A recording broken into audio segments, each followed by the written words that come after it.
Hello, and welcome to the walking tour of the rock cycle of the Earth Science Reference Tables, page 6. For your safety, stay on the path. So taking a quick look, we're looking at our Earth Science Reference Tables, physical setting for Earth Science, and in particular we're going to take a look at page 6. On this page, you can find a variety of different diagrams and charts. The one in particular that we're going to be looking at is the rock cycle diagram.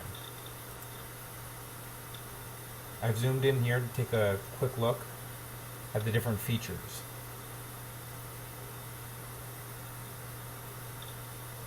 In each one of the boxes we have the three types of rocks. We have sedimentary rocks, metamorphic rocks, and igneous rocks.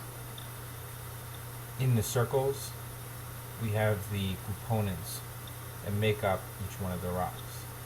And on the paths you can see the descriptions of the processes that form the rocks themselves. So for example, sediments will undergo deposition and burial,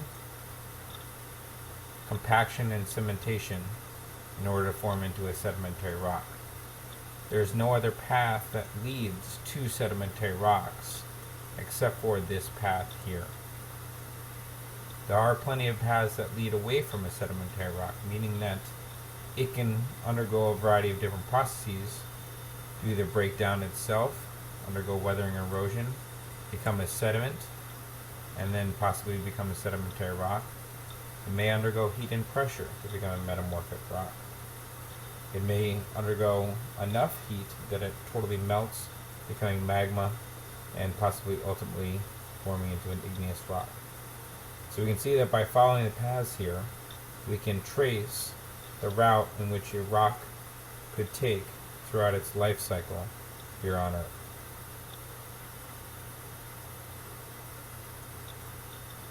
Now it's important that you stay on the paths.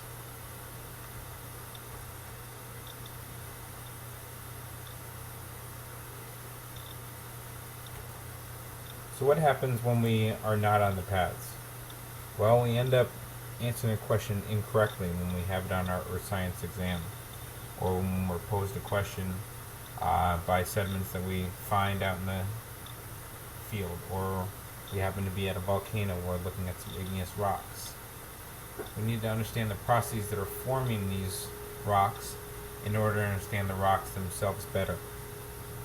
So for my students, what I would like my students to be able to do is to be able to trace these walking paths from one spot to another. With certain pieces of given information, you should be able to go from point A to point B and to point C if needed. Earth Science reference table questions often require the student to use information right from the diagram to answer the question.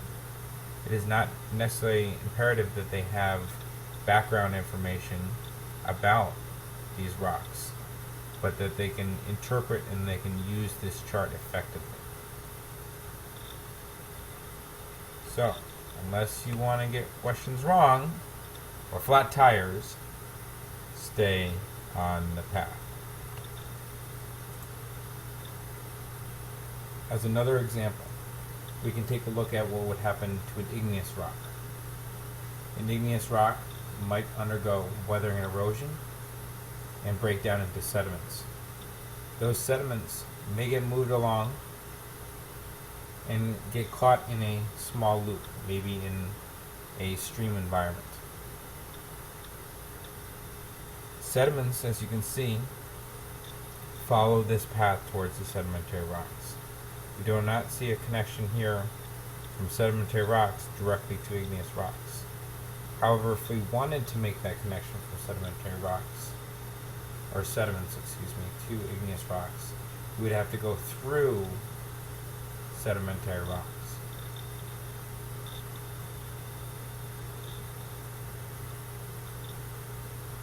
So once again, when we take an igneous rock, weather and erode it, becomes sediments that are moving along, they become deposited in a spot and buried. They get compacted by the overlying rock and cemented together.